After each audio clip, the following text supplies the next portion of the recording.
예를 들면은 당장 독도 누구 땅이냐부터 시작을 해서 바로 뭐 분쟁 지역이다 이렇게 설명을 하고요. 우리나라의 역사 환경에 대해서 전혀 이해를 못하는 형태로 답변을 하기 시작합니다. 소버린 AI를 확보하는 것들이 너무 중요하고 이건 한국도 마찬가지. 그래서 우리나라의 어떤 특수성을 제대로 이해하는 AI가 있어야 선택지로서 있는 겁니다.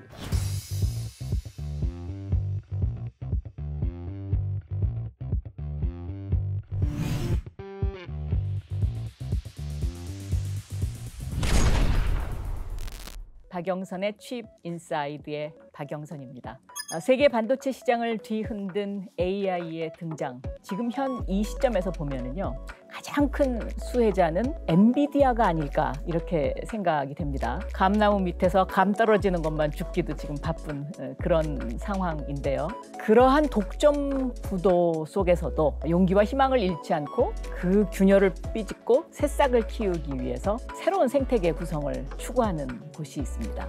어떻게 보면 독립전쟁을 선포했다라고도 볼 수 있는데 어디일까요? 네, 여러분들이 잘 아시는 곳입니다. 우리 네이버에 오늘 하정우 대표님 모셨습니다. 반갑습니다. 저는 네이버 클라우드에서 AI 선행 연구, 그리고 AI 안전, 그리고 글로벌 AI 생태계를 담당하고 있는 하정우라고 합니다.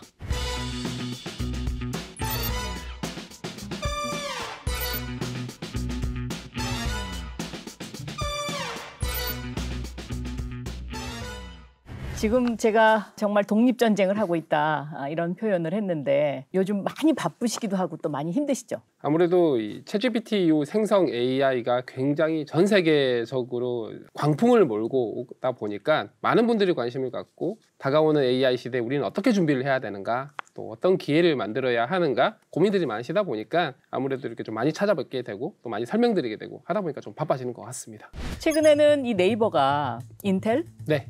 또 삼성 네. 하고 같이 손을 잡고 제가 서두에서 말씀드렸던 이런 어떤 엔비디아의 아성을 깨보자 네. 도전을 네. 했는데 네. 그거 어떻게 잘 되고 있습니까?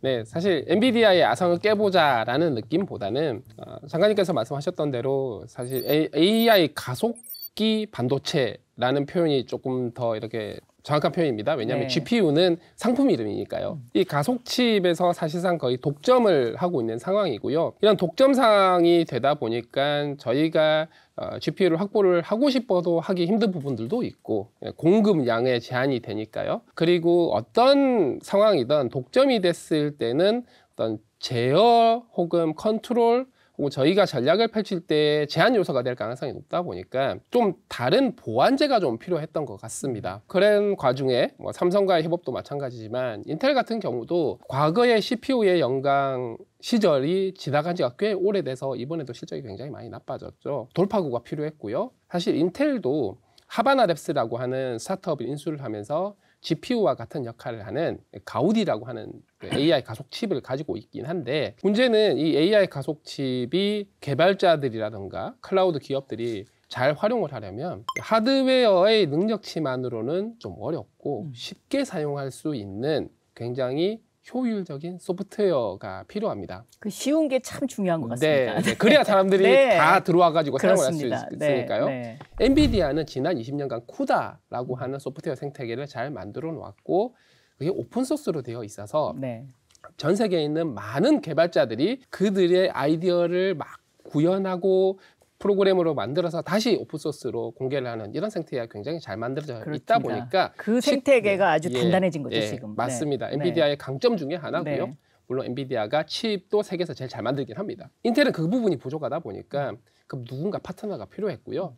그러면 누가 가장 적합한 파트너인가를 당연히 미국도 찾아볼 거고 해외도 찾아보겠죠. 근데 이걸 정말 잘하려면 기본적으로 이 가우디라고 하는 게 생성 AI 시대에 적합한 소프트웨어를 만들어야 하는데 그 얘기는 생성 AI를 만들 수 있는 능력과 경험 그리고 그 생성 AI 거대 언어 모델을 실제 서비스를 운영을 해보면서 어디가 문제가 되는지에 대한 경험도 축적이 되어 있어야 하는데요. 이 두 가지를 동시에 가지고 있는 게 대부분은 실리콘밸리 빅테크이거나 중국의 빅테크들입니다. 근데 미국과 중국의 관계를 고려하면 중국은 쉽지 않을 것 같고요. 그럼 실리콘밸리 빅테크라고 하면 구글, 마이크로소프트, 메타, 오픈 AI, 아마존 같은 기업들이 있을 텐데요. 다 직접 칩을 만들고 있어요. 그러다 보니까 인텔 입장에서는 직접 칩을 만들지 않으면서 말씀드렸던 이런 초고대 생성 AI의 소프트웨어나 서비스 경험을 가지고 있는 기업, 대한민국에 네이버가 있는 겁니다. 그래서 어떻게 먼저 보면 연락을 유일하죠. 한 거죠. 네, 맞습니다. 네. 네이버가 또 관심 갖고 있는 분야가 이제 소버린 AI라고. 네네. 이 소버린 AI는 사실은 저는 엔비디아의 젠슨 황으로부터 가장 먼저 이 이야기를 네. 들었습니다. 네네. 그 젠슨 황이 여기 관심 예. 있구나 이제 이렇게 예. 생각이 됐는데 대한민국에서는 젠슨 황보다도 더 관심 있는 곳이 바로 네이버더라고요. 네네. 근데 이제 소버린 AI 그러면 아직까지 좀 덜 친숙하신 네, 그 맞습니다. 시청자들이 많이 있으실 것 같아서 네. 좀 간략하게 설명 좀 네. 해주세요. 이 소버린이라고 하는 게 아무래도 영어다 보니까 조금 덜 친숙할 수 있는데 장관님 말씀하신 대로 주권 혹은 주권의 이런 뜻입니다. 사실 젠슨학이 올해 2월달 월드 거버먼트 서밋 두바이에서 열렸던 거기서 강조를 하면서 전 세계적으로 유명해지긴 했는데요. 이 소버린 AI라는 용어를 직접적으로 사용한 거는 2022년부터였고요. 2022년에서 2023년 넘어가는 시절부터 그리고 그 전부터 각 나라의 문화나 지역적 특성 혹은 사회적인 가치관을 좀 더 잘 이해하는 AI가 필요하겠다라는 부분들에 대해서 계속 말씀을 드렸어요. 그 이유가 저희가 하이퍼클로바를 만들어 놓고 기존에 나와 있던 뭐 GPT-3 같은 것들을 사용을 해보니까 우리나라 문화나 역사나 가치관에 대한 이해도가 너무 떨어지는 거예요. 예를 들면은 당장 독도 누구 땅이냐부터 시작을 해서 바로 뭐 분쟁 지역이다 이렇게 설명을 하고요. 또 일본의 동해 문제도 물어보면 거기는 일본해가 맞는데 한국은 동해라고 얘기하고 있다 이런 식으로 답을 하는 거죠. 우리나라의 역사 환경에 대해서 전혀 이해를 못하는 형태로 답변을 하기 시작합니다. 그렇다고 한다면 우리나라들의 미래 세대들이 이 생성 AI를 써서 보고서도 쓰고 공부도 하고 컨텐츠도 만들고 할 텐데 미국 중심의 가치관을 가진 AI가 계속 만들어내는 컨텐츠에 친숙해지다 보면은 오히려 이제 우리나라 미래 세대들이 잘못된 지식이 주입될 수도 있겠다라는 생각을 하게 그럼요. 됐습니다. 네, 유럽도 지금 그걸 네. 우려하는 거 네, 아닙니까? 맞습니다. 그러니까 모든 지식이 미국 중심으로 네. 돼 있으니까 이걸 좀 유럽 중심으로 네, 바꿔보려는 네, 노력. 네. 네, 사실 미국과 중국을 제외한 모든 나라들이 이 고민거리를 가지고 있는 거죠. 네. 그러면서 저희가 소버린 AI라는 게 굉장히 중요합니다라고 말씀을 드려봤고 때마침 올해 1월 달에 그 이코노미스트라고 하는 외신에서 AI 내셔널리즘, 즉 AI 국가주의죠 라는 용어를 처음 소개를 합니다. 사실 챗GPT를 써보니까 이런 문제들이 있어서 말씀드렸던 아마 국가 단위로 이해하는 AI를 확보하기 위한 노력들이 진행되고 있다라고 처음 소개를 하고 그리고 2월 달에 젠슨항이 얘기를 했죠. 젠슨항은 말씀하셨던 것처럼 사업 관점에서 필요합니다. 각 국가 단위로 AI 데이터 네, 센터를 만드는 그렇죠. 사업 관점에서 필요한 게 맞긴 하지만 그 목적과 상관없이 각 국가들이 이런 자국을 정말 잘 이해하는 소버린 AI를 확보해야 되겠다라는 수요를 가지고 있고요. 특히 유럽 같은 경우면 그나마 미국과 유럽의 문화 차이가 아주 크지 않으니까 괜찮은 편인데 뭐 중동이라든가 동남아시아, 남미 같은 나라들은 문화 가치관이 상당히 많이 다릅니다. 이런 각 지역들의 문화라든가 사회, 뭐 종교들의 특수성을 가진 소버린 AI를 확보하는 것들이 너무 중요하고 이건 한국도 마찬가지. 그래서 우리나라의 어떤 특수성을 제대로 이해하는 AI가 있어야 선택지로서 있는 겁니다. 실제로 미국의 AI를 쓰지 말자는 얘기냐? 그게 아니고요. 예를 들면 연구개발이라든가 혹은 비즈니스 영역이라든가 이런 데서는 당연히 뛰어난 성능을 가진 미국의 실리콘밸리에서 만든 AI 사용을 해야죠. 그런데 교육, 공공, 국방, 의료 이런 분야에서 적용을 할 때는 그 지역 문화, 사회의 어떤 삶과 가치관이 굉장히 중요하기 때문에 경쟁력 있는 선택지로서 소버린 AI를 확보를 하고 있어야 된다라는 뜻이고요. 그리고 이 소버린 AI를 우리 스스로의 능력으로 만들 거냐 혹은 기술력이 부족하면 기술력이 있는 국가 혹은 그 나라의 기업들과 함께 만들 거냐의 문제가 남고 대한민국은 다행스럽게 밸류체인 전체, 생태계 전체, 즉 반도체부터 시작해서 클라우드에 우리 자체적으로 한국을 정말 잘 이해하는 AI를 만들 수 있는 능력을 가진 회사가 여러 개입니다. 그리고 AI 무슨 연구소도 아니고 모델로 만들면 끝나는 게 아니죠. 그게 산업 전반에 확산될 수 있도록 하는 네. 경험까지 다 가지고 있는 거죠. 네, 그래서 소버린 AI를 강조를 드리고 있는 겁니다. 북미의 문화에 대한 존중도 있어야 되지만 우리나라에 대한 문화적 특성 존중도 해야 되고 동남아시아 국가들, 중동 국가들에 대한 문화 존중도 있어야 되고 그 문화를 지키기 위해서 생성 AI가 너무 중요하다라는 거죠. 왜 중요하냐면 사람들이 생성 AI를 통해서 계속해서 글을 쓰고 그림을 그리고 콘텐츠를 만들어낼 텐데 이 생성 AI는 그 문화 가치관이 필터로 동작해서 콘텐츠를 만들어낸단 말이죠. 그 필터가 그 지역의 문화적, 사회적 특수성을 제대로 이해하고 있어야 그 문화 다양성이, 그 문화가 유지될 수 있다. 이런 관점에서 소버린 AI가 중요하다라는 말씀을 드리는 겁니다. 좀 아까워요. 2021년도에 클로바드 내놓고. 네네. 네? 그다음에 이미 그런 어떤 챗GPT 쪽 방향으로도 네이버가 방향을 네. 잡았었는데 좀 투자를 그냥 확 우리 쓰는 말로 질러버렸어야 되는 거예요. 네, 맞습니다. 저희의 가장 큰 고민은 그건 것 같습니다. 네. 생성 AI가 정말 놀라운 혁신적인 모습을 보여주고 있는데 그 혁신을 만들어낸 게 사실은 규모가 만들어낸 혁신입니다. 맞습니다. 네. 그 규모라고 하는 건 결국은 GPU와 데이터이고 이 얘기는 또 자본의 문제로 맞습니다. 들어가게 됩니다. 네. 저희가 2021년, 2022년 정도까지만 해도 그러니까 챗GPT 나오기 이전이죠. 이때는 그러니까 기업들 간의 경쟁 느낌이었습니다. 그러다 보니 어느 정도 기술 격차를 기업 수준에서 투자를 해가면서 유지를 하면 저희가 할 수 있는 투자를 최선을 다해가면서 진행을 했는데 챗GPT가 나오고 나서부터는 이제 글로벌 빅테크는 이제 사활을 걸고 훨씬 더 많은 투자를 하고 심지어 미국 행정부가 AI 반도체 중심으로 엄청나게 투자를 많이 해주고 있죠. 보조금 형태로 칩스법을 만들어가면서. 맞습니다. 네. 미국만 그러는 게 아니라 캐나다 이번에 4월 달에 2조 4천억 원 투자를 한다고 했고 작년에 마크롱 대통령은 9조 정도를 투자를 한다고 얘기를 했고 이 정부 차원에서의 투자 규모가 챗GPT 이전과 이후로 완전히 나누게 되는 거죠. 그런 관점에서 결국 자본의 싸움으로 흘러가다 보니 저희는 최선을 다하고 있긴 하지만 이제는 국가대항전처럼 되면서 조금 어려운 상황이 되어가고 있다. 이렇게 말씀을 드리는 거죠. 그 대통령 직속 디지털 플랫폼 정부위원회의 AI 데이터 센터장을 맡고 있죠. 분과 네, 센터. 분과위원장. 네. 거기 가서 좀 얘기 좀 하시죠. 비슷한 말씀들을 많이 드리고 있고 제가 네. 알기로는 네. 정부에서도 약간 준비하고 있는 게 있다라는 얘기를 듣긴 했고요. 아마 조만간에 만들어질 국가 AI-위원회에서도 비슷한 어떤 아젠다가 논의되는 걸로 알고 있습니다.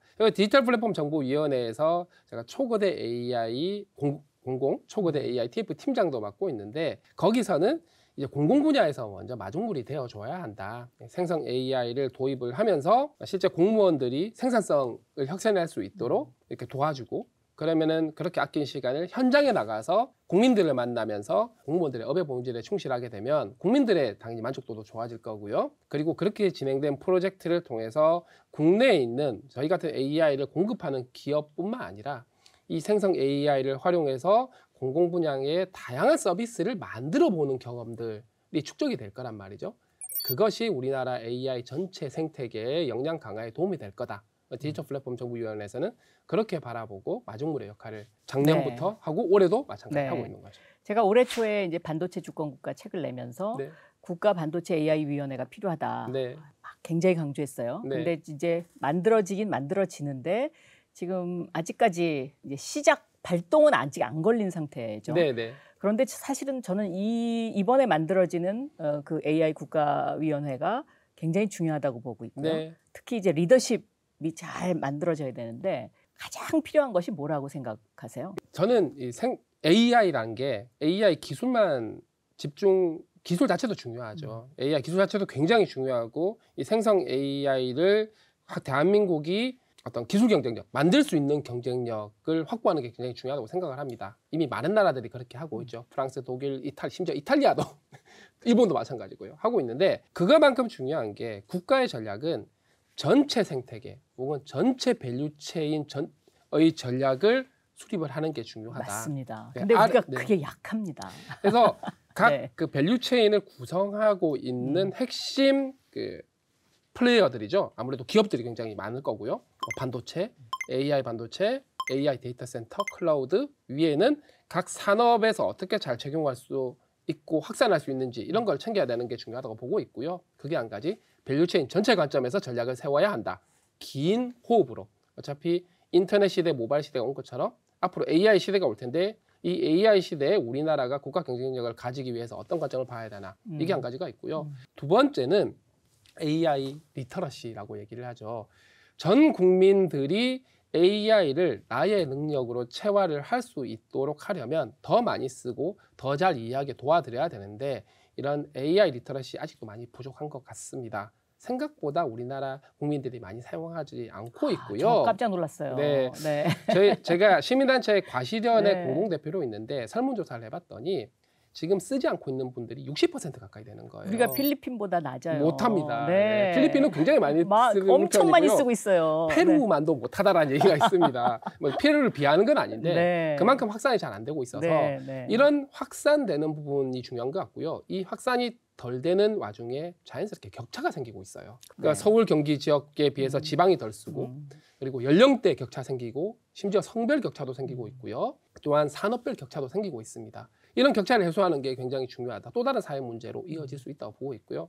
마지막 세 번째는 국내의 AI를 경쟁력을 높이는 거에서 끝나는 게 아니라 이제는 이미 국가 안보의 아젠다가 되어버린 것 같습니다. 글로벌에서 외교 관점에서 우리가 이 AI 시대의 글로벌 리더십을 어떻게 확보할 거냐. 그래서 어떤 국가들과 좀 더 긴밀하게 협업을 할 거냐.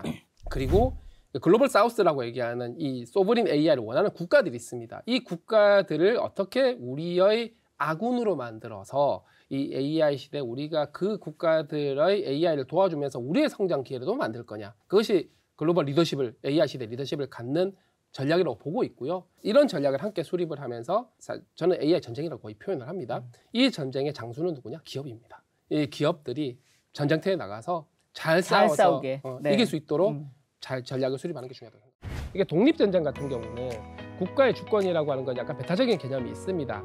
그래서 독립전쟁보다 저는 리더십을 갖는 전쟁이라고 보고 있어요. 즉 실리콘밸리의 강력한 AI도 활용을 해서 우리의 능력도 올리지만 우리의 AI 능력도 함께 올려서 아까 말씀드렸던 여러 분야에서 물론 우리나라가 전 세계에서 가장 잘하면 베스트이긴 합니다만 그게 쉽지 않다면 경쟁력 있는 선택지로서의 우리나라의 소버린 AI 역량도 확보를 하고 그리고 이 경험을 바탕으로 글로벌로 진출을 해서 같은 수요를 가지고 있는 글로벌 소버린 AI 수요를 가지고 있는 동남아시아 국가들, 중동 국가들 그 나라를 정말 잘 이해하는 그 나라의 데이터 중심으로 소버린 AI를 만들어주고 소버린 AI 생태계도 함께 만들고 그렇게 우리나라가 전 세계의 AI 시대의 리더십을 갖도록 만드는 이렇게 말씀을 많이 드리고 있죠.